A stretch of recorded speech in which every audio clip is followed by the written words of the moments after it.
Hi, I'm Lucy Del Piore, Director of School and Library Marketing at Macmillan Children's, and I'm here with the rest of the great SNL team to talk about some of our Winter 17 favorites. First up in picture books, I'm going to talk about John Ronald's Dragons, the story of J.R.R. Tolkien. It's written by Caroline McAllister with illustrations by Eliza Wheeler. Now, of course, all of us should know who J.R.R. Tolkien is, and most of us have probably read The Hobbit or The Lord of the Rings. Well, this is a great story behind the story of when Jay was known as John, a kid who loved dragons. So as an adult, he decided to create the ultimate dragon, his infamous Smaug. This is a great first picture book biography about the childhood of John, and you see him go through his life as a child, an orphan, a soldier, a college professor, and ultimately a writer of fantasy, and of a father sharing his own dragon stories with his own children. This is a great introduction of Tolkien to kids who may not be old enough to read the books for themselves, but it's also great for kids and adults who have read the books or have seen the movies. And there's an extra bonus of fantastic illustrations as there are multiple dragon-like images throughout the book. And for those that do want to know more about the man himself, there's extensive back matter about this master of fantasy. Hello, my name is Summer Ogata, and I'm the Associate Manager of School and Library Marketing. My picture book pick is Grand Canyon by Jason Chin. If you're familiar with Jason Chin, it's probably from one of his prior books, Redwoods, Coral Reefs, or Gravity. He is famous for his picture book nonfiction, and Grand Canyon is his latest. The star of this book is definitely the beautiful art, as you can see here. He takes you through the Grand Canyon. Our protagonist is a little girl, and she goes with her father on a journey from the top of the Grand Canyon all the way down to the bottom. As they go through different environments, you can see the different types of animals that live there and the different plants. And Jason Chin puts them in the margins so you can kind of learn a little bit about each ecosystem as you go through them. And the twist of this book is that there are some cutouts that take you not only through the Grand Canyon, but also back in time. In this spread, you can see the little girl is looking at, as she's coming out of the cliff, you can see she's looking at some marine fossils that are on the edge here.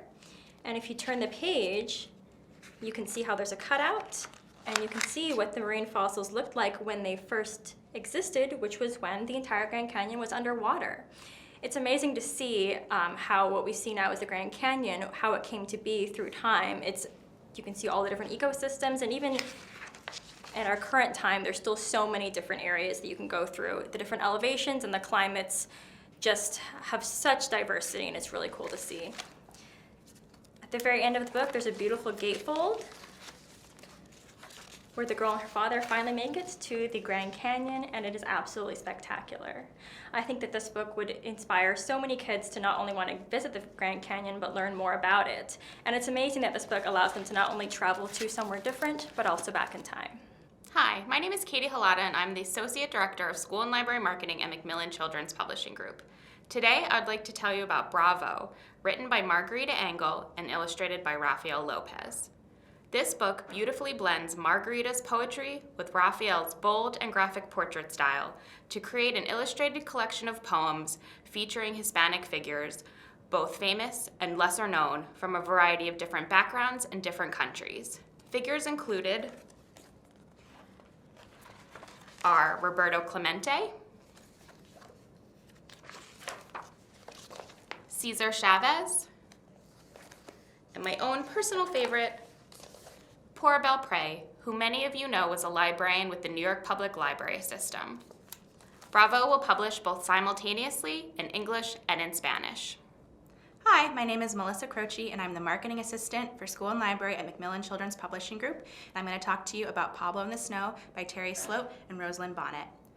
Pablo in the Snow is about a little lamb named Pablo who sees snow for the very first time, and with the help of his friends discovers what snow is for, including making trails, going sledding, having snowball fights, and making snowmen. Pablo is very cute, and this is a great introductory story about winter activities that are seasonal rather than holiday-based. For middle grade, my book is Forget Me Not by Ellie Terry. By the time she's 12, Callie and her mom have moved 10 times. So not only is she starting over at a new school over and over again, but she's also dealing with Tourette's syndrome. For years, her mom and her doctors have been telling her she should try to hide her tics. They make people uncomfortable. But with this last move, Callie meets Jinsong, a new friend and a first crush. and she starts to realize that maybe she knows what's best for herself, and maybe telling her classmates is better than her trying to hide her tics. This is a great story. Unfortunately, this is probably not Callie's last move or her last new school, but at least now she has the confidence to truly be herself. Now, this is the author Terry's debut novel, but she writes from personal experience because she herself has Tourette's, but wasn't diagnosed until she was an adult. I just love the authentic kids' voices and the realistic school situations, and the format of the book, because Callie's voice and thoughts in verse, and her best friend Jin Song's is narrative. I think this is a great book that will help give kids confidence to celebrate their own differences and differences in others. My middle grade pick is When My Sister Started Kissing by Helen Frost. If you're familiar with Helen Frost, it's probably from her book Keisha's House, which won the Prince Honor. This book is about two girls who go to a lake every year with their family every summer. And Claire, who's the younger sister, she's 11, and her older sister Abigail is starting to notice boys for the first time. And this is hard for Claire because her sister's always been her best friend and her biggest confidant, and all of a sudden there's all of these things that they do not have in common. Helen Frost's books are always written in verse, and this one is no different. As you can see, every single page has a different poem on it. There are 4 different points of view and 4 different types of poems in this book. First, you get Claire's, who's the younger sister, Abigail, the older sister, Claire's poems when she's in the kayak, and then last you get the point of view of the lake, which is where they are every summer, and so the lake's also gotten to see them grow up, and that's a really cool point of view. My favorite of the 4, though, is Claire in the kayak, which, as you can see here, you can see the form of the poem as it goes back and forth, but kind of gives you a feeling of waves or water. And if you read the lines of the poem straight through, she's talking about her day, what they ate, the conversation that she had with her dad. She's mad at her sister because she said this, and it's very straightforward. But if you look at the last word from each line, it's in bold, and if you read them down the page, it tells you something slightly different, and it kind of gives you what she's really thinking or what she really probably wants to say but can't really figure it out herself. I especially loved these because I know that if I was a kid, I would have loved to make a poem like this where it says one thing on the surface but there's a secret message on the side, and I hope other readers will also be inspired. Wild Child Forest's First Home. This is the brand new start to a chapter book series for early readers.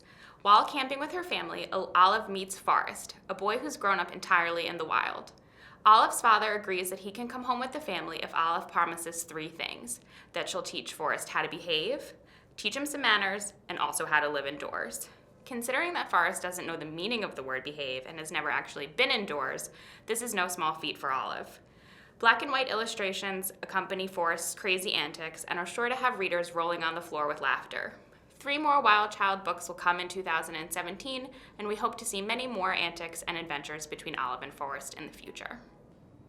Scylla Lee Jenkins' Future Author Extraordinary by Susan Tan is about Scylla, who's 8 years old, is 50% Chinese, 50% Caucasian, and 100% destined for literary greatness. Scylla has a lot of plans she needs to accomplish before her baby sister, who she calls the Blob, is born, including writing and publishing her autobiography, becoming a best-selling author, and bringing together 2 very different sides of a family she loves very much. Scylla thrives on being different and special, and this book really explores what that means, both in terms of being a smart and precocious kid and being biracial.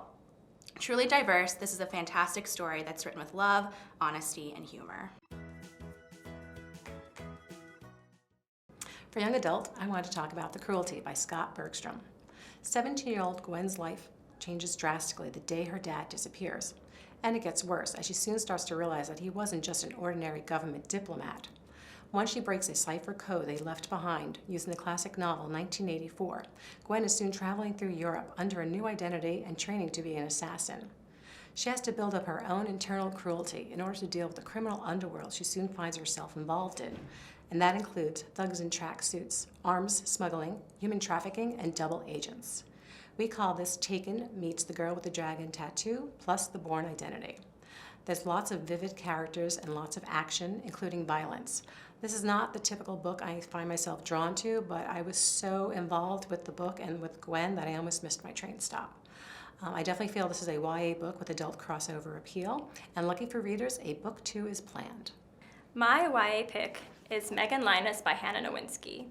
Megan Linus is published by Spoon Reads, which is our crowdsourced YA love story imprint, and while there is romance in this book, it is not between our 2 main characters, Meg and Linus. Meg and Linus are best friends. They met at an LGBTQ club at their school before it was disbanded after 2 weeks for lack of interest. But fortunately, they have a lot more in common than just being queer. They both love Star Trek and TV shows like Firefly and Buffy the Vampire Slayer, and they could talk about that all day if you let them. Meg's girlfriend just broke up with her, so she's very upset and very sad. And Linus has been chronically single his whole life, and all he wants to do is sit at the coffee shop and stare at the cute barista. So Meg decides that her great senior project is that she is going to get Linus hooked up with that barista if it's the last thing she does. Hijinks ensue because Meg is not nearly as stealthy as she thinks she is, and together they are adorable, they do all kinds of amazing things, and I want to be their best friends. The Other F Word by Natasha Friend. Milo has 2 amazing moms and 1 terrible immune system. Hollis has 1 biological mother and the memory of Pam, her mother's partner who died 7 years ago, hanging over her head. Milo and Hollis have one thing in common. They both have the same sperm donor father. When Milo's allergist suggests that he reach out to his biological father for some genetic testing that could help alleviate his allergies, he tracks down Hollis and enlists her on the quest to find their dad. Along the way, they discover 3 more donor siblings and what the true meaning of family is. This book is both hilarious and heartfelt. It had me laughing out loud and also crying more than once in public, which to me is the hallmark of an amazing story. Vincent and Theo, The Van Gogh Brothers by Deborah Heiligman, author of the National Book Award finalists Charles and Emma. This immersive biography explores the intense and complex friendship between Vincent van Gogh and his younger brother Theo, and the profound influence they had on each other's lives. Theo was Vincent's #1 fan, and there was no one's opinion who Vincent valued more than Theo's. Meticulously researched and consistently fascinating, this is another winner from Heiligman. And again, those are just some of the highlights coming from Macmillan Children's for Winter 17. Please go to mackids.com to see the rest of our great books, and thanks for joining us.